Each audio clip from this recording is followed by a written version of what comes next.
Boa tarde, hoje estamos em direto da nave UA para a sexta conversa de um ciclo de podcasts, de entrevistas de balanço ao reitor, Paulo Jorge Ferreira, dos 2 mandatos à frente da Universidade. Hoje, além de ter comigo o reitor, tenho também a Alexandra Queiroz, ela que é vice-reitora para as matérias da cultura e vida nos campi. Bem-vindos. Obrigada por terem aceito o convite por parte da Rádio RIA. Para esta conversa, gostava que começássemos por voltar atrás no tempo, nomeadamente à altura em que a nave UA estava, o equipamento que estamos hoje, não é? Ainda em construção. Na fase final de construção, em declarações à Universidade de Aveiro, Alexandra justificava a sua construção referindo que houve um grande investimento naquilo que é a atividade física e desportiva na UA, que fez crescer o número de utilizadores e, obviamente, temos que responder também em termos de infraestruturas. Passado cerca de 2 anos desde a inauguração, que balanço faz desta obra? E já agora, a nave UA veio de facto colmatar esta necessidade existente? Penso que sim, obviamente. A Caixa OA, esta infraestrutura que nós estamos aqui hoje, veio colmatar a necessidade no âmbito desportivo, mas também, e por isso é que nós quisemos logo desde o início ter um projeto que permitisse ter um espaço multifuncional, multiusos, em que também acomodasse as necessidades de crescimento da UA, nomeadamente ao nível de grandes eventos académicos ou eventos culturais, como já tivemos aqui. Na verdade, este espaço permite a prática desportiva e permite também essa outra componente que é absolutamente essencial no crescimento da própria universidade. Em termos desportivos, sim, houve esse investimento, sempre foi uma estratégia definida ao longo dos 2 mandatos, a aposta na atividade física e no desporto, o desporto com a sua componente federada e competitiva, mas também a atividade física, ou seja, aberta a toda a comunidade UA e não só aos estudantes. Conseguimos, e foi uma estratégia muito delineada, e não posso deixar de referir o nome do professor Senos Matias, para o reitor para o desporto, que esteve também na gênese dessa estratégia no âmbito do desporto e que permitiu ter um projeto que acomodasse essas necessidades. É óbvio também que ao longo destes anos tem vindo a crescer o número de praticantes, ou seja, efetivamente é uma estratégia que está a ter bons resultados em termos do número de participantes que temos, não só em termos de participação na Taça OA, não só ao nível dos resultados que temos com os campeonatos nacionais universitários, mas também ao nível da prática desportiva e do bem-estar. Eu queria me debruçar precisamente sobre isso. Qual é que é atualmente o número de praticantes que estamos a falar, já agora? No global? Sim. 3. Na Taça UA, só aí, 4.000 e tal. 5.000. Sim, na Taça OA. Porque de facto este espaço tem essa questão de ser multifuncional também, não é? E daí também a dificuldade de... Sim, mas em termos de praticantes de desporto e de multiuso é relativamente diferente, ou seja, o tipo de atividades que nós temos aqui, e se vocês repararem, o projeto em si também foi complicado porque nós quisemos acomodar as diferentes necessidades com uma tónica que me parece importante realçar, que era garantir a sustentabilidade do espaço, ou seja, nós queríamos um espaço que acomodasse as nossas necessidades, mas que não fosse excessivamente grande, porque ia trazer problemas em termos de manutenção e em termos de sustentabilidade do espaço. E, portanto, conseguimos essa vantagem de ter um projeto que acomodasse as necessidades acústicas, as necessidades desportivas e que permite uma ligação em termos de projeção futura para a própria Gestidosol que temos do outro lado e crescer este espaço em termos de infraestruturas desportivas.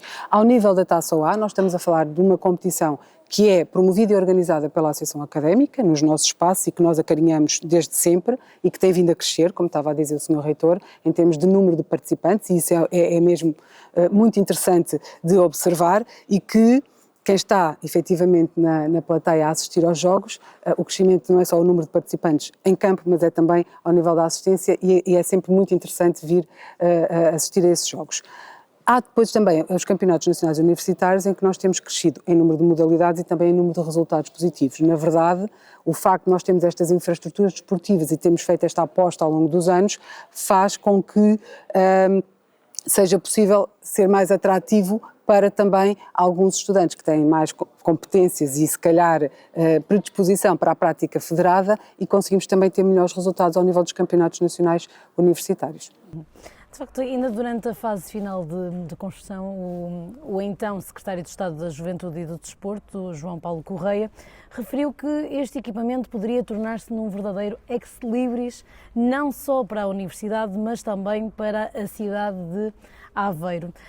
O reitor partilha desta visão. Como é que avalia esta ligação da nave UA à cidade, mas também aqui à Universidade? Eu diria que são águas separadas, embora próximas. Por um lado, o que é que a cidade precisa e merece, por outro, aquilo que a Universidade precisava e certamente merecia. A perspectiva de construir a nave foi constituída no meu primeiro programa de ação, em 2018. Não foi um raciocínio que me saísse só da minha cabeça, participaram na construção da estratégia para o desporto vários intervenientes, a vice-reitora Alexandra Queiroz, o Manuel Santos Matias, pró-reitor para o desporto, que teve um papel absolutamente fundamental no traçar da estratégia para o desporto da Universidade de Aveiro, mas também o sentimento de que, por um lado, na cidade não havia nada com a dimensão e a capacidade e a qualidade que nós precisávamos, e surpreendentemente, porque Aveiro é uma capital de distrito e uma em que persistem essas singularidades. Por outro lado, a Universidade, dado o seu trajeto, precisava de um espaço que a habilitasse a receber grandes eventos académicos, culturais e desportivos. Não o tendo, não existindo à volta, teríamos de o construir. Construindo, deve haver um plano para, por um lado, aproveitar essa capacidade da melhor maneira e voltá-la a favor da cidade também. E foi isso que foi sendo feito ao longo do tempo e acho que estamos a ter um grande sucesso com isso. Engraçado porque o reitor falava aqui sobre singularidades e aqui perto no exterior há ainda um outro equipamento desportivo e falo deste caso da pista de atletismo, que aliás já foi alvo também de uma reportagem por parte da RIA. O projeto avançou, a pista foi construída, mas quase 30 anos depois encontra-se em elevado estado de degradação e a precisar de obras urgentes de requalificação. O anterior presidente da Câmara Municipal de Aveiro, Ribal Esteves, já tinha manifestado essa disponibilidade para a reabilitação deste equipamento e na altura a Universidade afirmou nunca. Ao contrário, havia um protocolo entre a Associação de Atletismo de Aveiro, a Câmara Municipal e a Universidade de Aveiro, que bastante antes do tempo de eu ser reitor, foi unilateralmente rescindido pelos outros parceiros. Por isso não percebo como é que é possível, nesta altura, dizer que uma infraestrutura nossa está degradada, como se tivesse havido algum dia um compromisso da Universidade com o seu entorno quanto à sua conservação. Eu digo isto porque após lá está a reportagem da RIA, na altura quando falamos com Ribal Esteves, ele manifestou essa disponibilidade. Fico muito contente por conhecer essa disponibilidade, mas infelizmente numa altura em que ele já não é Presidente da Câmara e por isso não lhe pode dar continuidade. Volto a dizer, houve de facto um protocolo que envolvia 3 entidades, uma das quais a Universidade de Aveiro. A infraestrutura é nossa, está no nosso espaço, serve essencialmente a nossa comunidade, estaria, como tudo está na Universidade de Aveiro, à disposição do exterior, da região e da cidade, mediante condições que deveríamos estudar e estabelecer. Foi unilateralmente rescindido, em tempos que não são, enfim, da minha responsabilidade e por razões que eu desconheço, mas neste momento é um encargo nosso, só nosso, e a utilização é também só nossa. Estará sempre aberto a quem quiser nela correr, mas o estado de conservação não deve ser atribuído só à Universidade de Aveiro, muito menos à Universidade de Aveiro. Sim, na altura, em entrevista à RIA, afirmaram que, neste caso, a Universidade estaria disponível para, em conjunto com outros parceiros, encontrar soluções adequadas para a prática desportiva da comunidade académica e da população em geral. E era, de facto, isso que eu também queria tentar perceber aqui nesta conversa. Neste momento, qual é que é o ponto de situação deste processo? Na verdade, nós continuamos, como sempre continuamos, não é? À procura de financiamento que nos permitam garantir a recuperação da pista.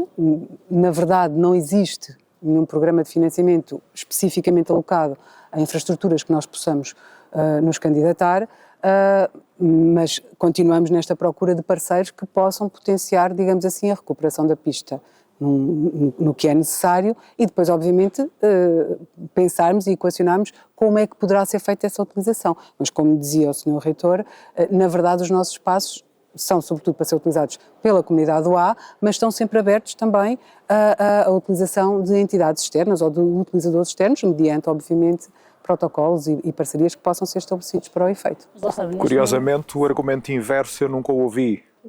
Por um lado, a pista está degradada e a culpa é da universidade. Por outro, temos esta nave multiusos, única na cidade e no distrito, e nunca ninguém disse que era puramente obra da universidade.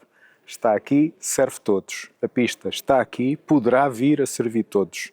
Não sentimos a obrigação, o mandato de a recuperar para servir a cidade. Haverá outras entidades, haverá outros responsáveis que podem tomar esse encargo. Estamos sempre abertos para, em colaboração, pensar no futuro melhor para estas infraestruturas. Mas o nosso propósito, o propósito principal da universidade é servir a comunidade académica. É preciso não esquecer isso. Essas parcerias também. Com certeza. E acho que é absolutamente desprovido de senso criticar a universidade pelo estado de conservação de uma infraestrutura da própria universidade, para a qual o exterior contribuiu sempre tão pouco, para não dizer nada. Ainda no campo do desporto, mas mudando aqui também de assunto, o Estatuto do Estudante Atleta foi aprovado em Conselho de Ministros a 24 de janeiro de 2019. Na perspectiva do Paulo Jorge, este regime continua a responder adequadamente às necessidades dos estudantes atletas? E se não responder, vamos alterando e propondo alterações. Acho que as necessidades vão mudando ao longo do tempo e é sempre bom, por um lado, termos atenção às de hoje e decidirmos até que medida é preciso, em que medida é preciso propor alterações. Por outro, reconhecer que houve de facto um avanço e um contributo significativo com esse estatuto e que ele permitiu a muitos estudantes atletas, não terem de optar de imediato entre um pódio e um diploma. E isso acho que é importante para o país, porque precisamos de diplomados, é importante para o país porque também precisamos de atletas, e acho que é uma situação que serve todos, em certa medida. A Universidade de Aveiro disponibiliza atualmente uma bolsa de mérito desportivo destinada aos estudantes atletas, mas nos casos em que um estudante atleta não consegue aceder a esta bolsa por não reunir os requisitos de aproveitamento escolar, existe algum tipo de acompanhamento pedagógico ou apoio académico específico para ajudar a conciliar esta prática desportiva? Eu acho que nós podemos dizer que neste momento temos, e há 3 estatutos de estudante-atleta, de alto rendimento, de seleção e depois de estudante-atleta, que pertence que é o mais frequente.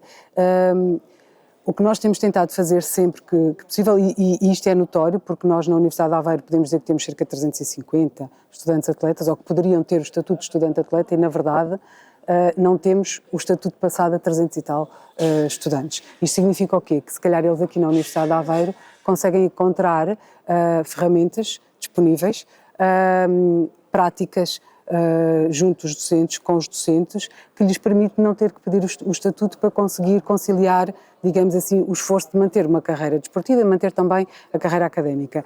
E isso, na verdade, apesar de ser um direito e eles poderem pedir esse estatuto, a Universidade de Aveiro tem feito o seu caminho, ou seja, não é necessário haver legislação, porque está na nossa estratégia, não é? Portanto, é uma coisa que nos é implícita em termos de modo de atuar.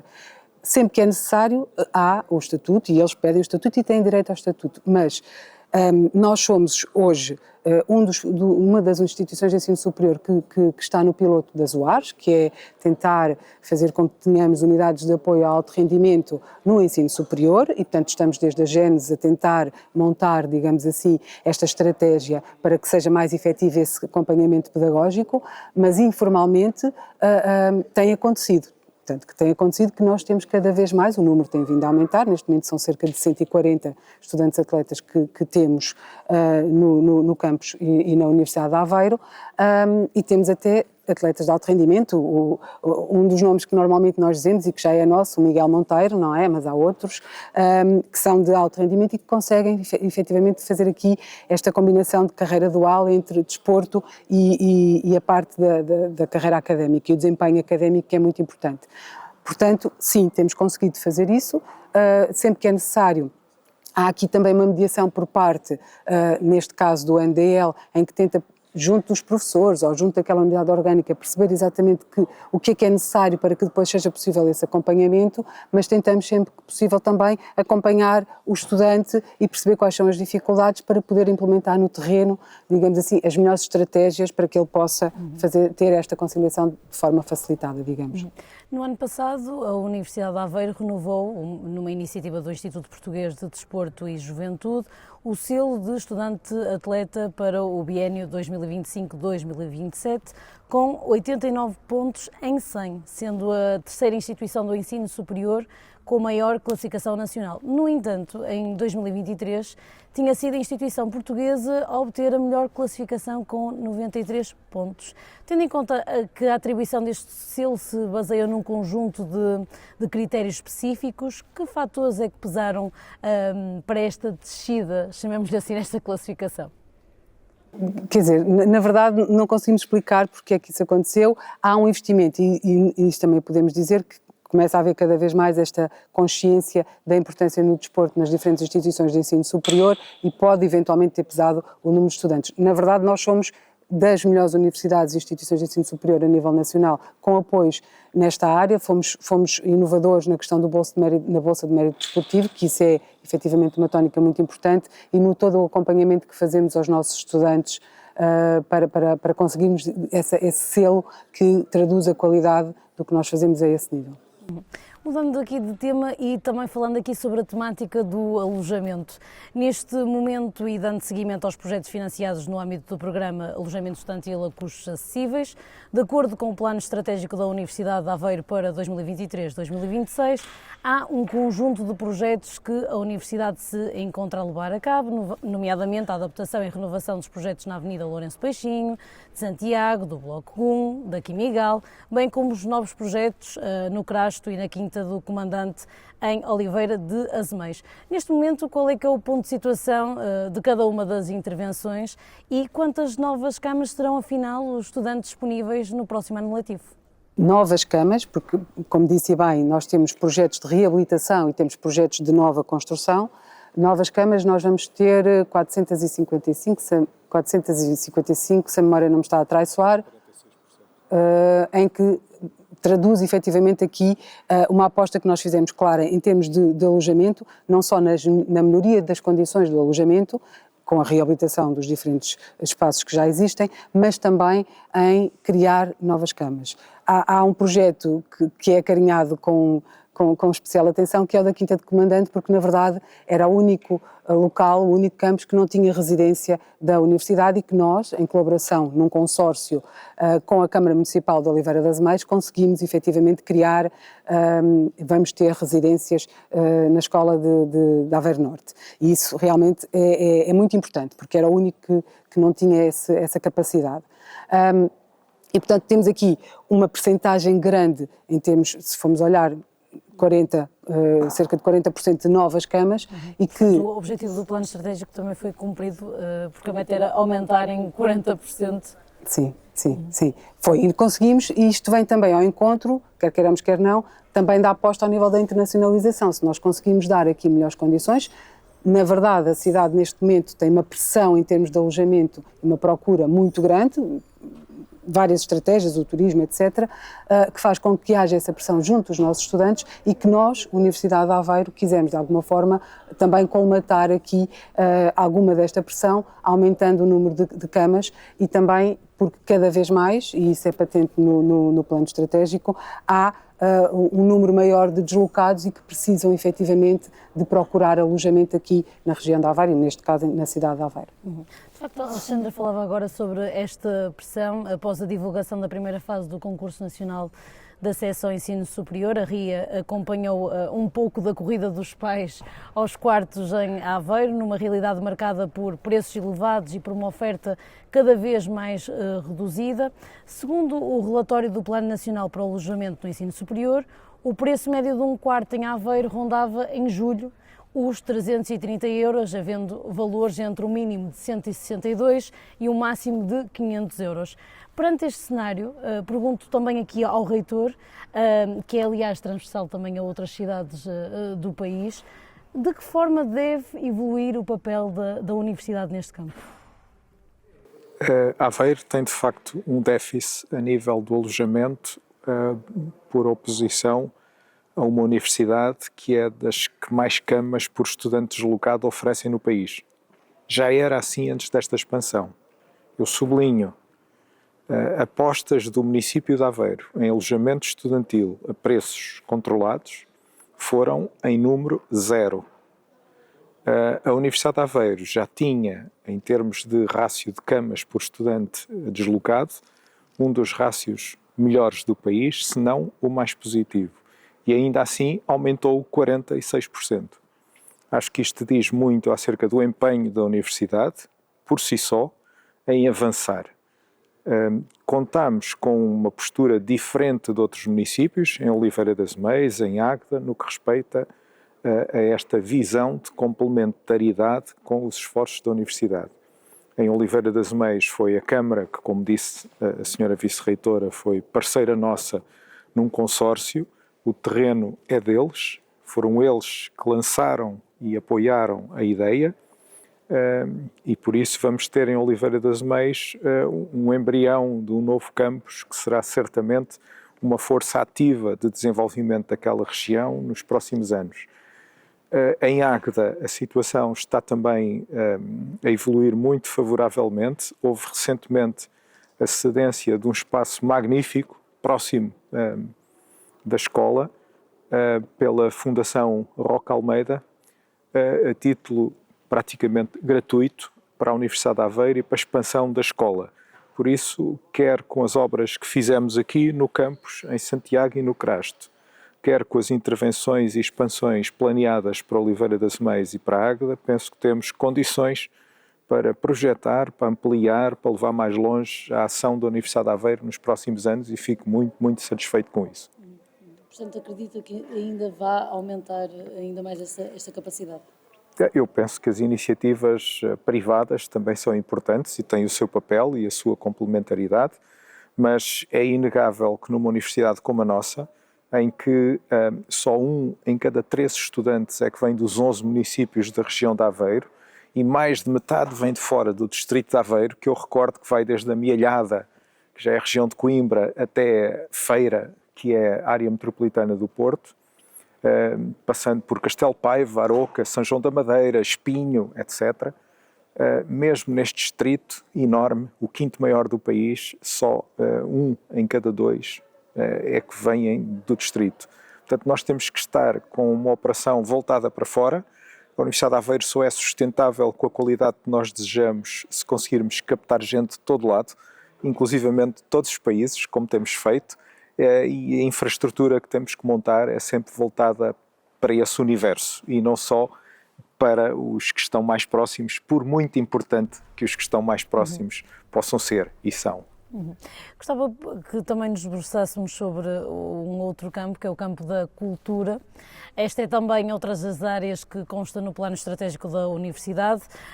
No documento, entre os objetivos elencados, estava a preocupação com a acessibilidade cultural, a criação de um programa de orçamento participativo dirigido à comunidade académica, com vista ao apoio e desenvolvimento de iniciativas promotoras de inclusão, participação e acessibilidade aplicável aos vários domínios de intervenção e áreas de missão, ou o contributo das tecnologias digitais para a preservação e acesso a serviços e conteúdos culturais, artísticos, de memória e patrimoniais. Alexandra, pergunto-lhe antes de mais se considera que estes objetivos foram efetivamente cumpridos e se tem existido um esforço consistente na Universidade neste domínio. Tem. Nós temos vindo a desenvolver a nossa estratégia ao nível da cultura e das políticas culturais na Universidade de Aveiro, garantindo sempre que conseguimos manter a autonomia e a iniciativa própria das unidades orgânicas, das unidades de investigação que possam existir e dos diferentes serviços que possam existir na área cultural. E isso é muito importante de realçar porque também é a riqueza da Universidade de Aveiro. Nós temos definido uma política que tenta de alguma forma trabalhar em vários eixos. Um deles é a parte da fruição e, portanto, promover aqui diferentes atividades culturais, e temos eventos que já vão, este ano entra na sua 22ª edição, que são os festivais de outono. Temos outros mais recentes, como o Campo Jazz, que nos permite ter uma estratégia que foi adotada logo desde o início, em 2019, não em 2018, porque já não houve altura, já não houve tempo para alterar, em que a ideia era alargar a dinâmica cultural para aquelas que são as nossas cidades UA, ou seja, envolver a comunidade não só UA, mas também exterior nesta dinâmica cultural. Isto foi muito importante, conseguimos parcerias muito interessantes com as nossas cidades UA, Ilhavo, Águeda, Oliveira das Meias e Aveiro, obviamente, mas na verdade temos conseguido mais, porque, por exemplo, o Campo Jazz já chega a outros municípios. Temos a Albergaria, temos Estarreja, que estão envolvidos connosco. No Desenho como Pensamento também conseguimos trazer outras regiões, e isto não deixa de ser muito interessante. Portanto, há aqui um papel importante ao nível da universidade no que diz respeito à missão cultura e fazê-la chegar também mais longe. Depois há o eixo que nós estamos a trabalhar agora mais recentemente e que tem a ver com criar a lógica de participação cívica, ou seja, construir momentos e eventos culturais que promovam também a discussão sobre diferentes temáticas. Conseguimos fazê-lo com o Desenho como Pensamento, muitas vezes também conseguimos fazê-lo com as próprias iniciativas, por exemplo, dos festivais de outono, ou do Campo Jazz, ou de uma exposição de arte contemporânea. Estou-me a lembrar agora, quando nós regressámos do Covid, não é? do nosso isolamento, em que conseguimos trazer aqui uma exposição contemporânea do Sr. Norlinda e José Lima, em que uma das peças era um pedaço do Muro de Berlim, que ficou aqui junto à entrada da Universidade de Aveiro, e começámos, a partir daí, a discutir a temática que foi muito falada na altura, que tinha a ver com fronteiras e com protecionismo. E, portanto, o que nós tentamos fazer sempre que é possível é trazer alguns resultados da investigação e discuti-la através da cultura, porque também é importante. Atualmente estamos a desenvolver o nosso projeto matriz, que chamamos o nosso projeto matriz, e que de alguma forma bebe destas questões das políticas culturais que temos vindo a desenvolver ao longo dos anos, e que tem como sede a Casa Dr. Lourenço Peixinho, que é um marco ao nível da Arte Nova, que vamos integrar e que já está integrada na rede da Arte Nova aqui da cidade de Aveiro. Das poucas casas, eu penso que é a única casa que tem uma riqueza interior da arte nova que interessa explorar, e que nós vamos começar por aí, numa lógica também de expandir, digamos assim, o território para dentro das cidades que nos acolhem. Isso é muito importante. No que diz respeito à acessibilidade, tem sido sempre uma preocupação nossa, sempre podemos, e não estamos a falar só especificamente no que diz respeito à acessibilidade arquitetónica dos espaços, também muito importante, mas a própria percepção daquele momento por parte de públicos que têm características especiais. E, portanto, como é que nós podemos adaptar essas iniciativas? Fizemos recentemente uma com o Gretua, no que diz respeito à audiodescrição, e que correu muito bem, e, portanto, tentamos sempre que possível integrar aqui algumas dinâmicas que permitem essa acessibilidade cultural que nós achamos que é absolutamente essencial, também no que diz respeito à nossa política, que vai ao encontro também da UA, que é uma universidade inclusiva. Muito bem.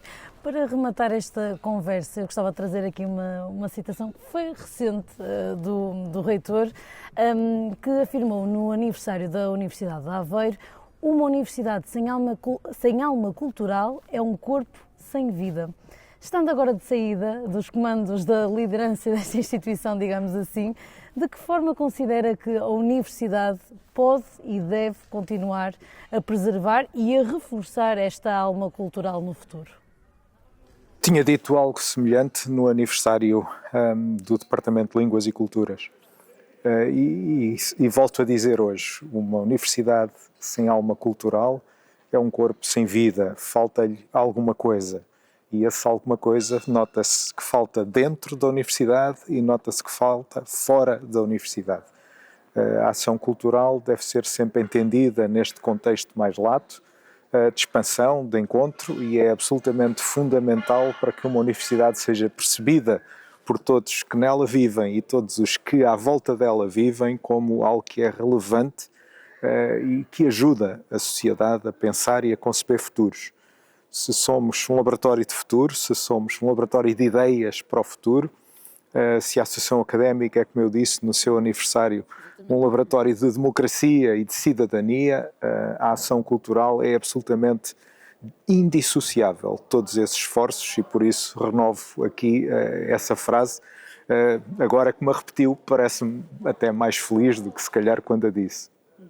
E se calhar mais adequada, e vai continuar então de facto a Universidade a reforçar. Acho que nunca será ultrapassada, certamente, e a Universidade continuará e saberá continuar nessa senda. Muito bem. Obrigada aos dois. Quanto a nós, até breve.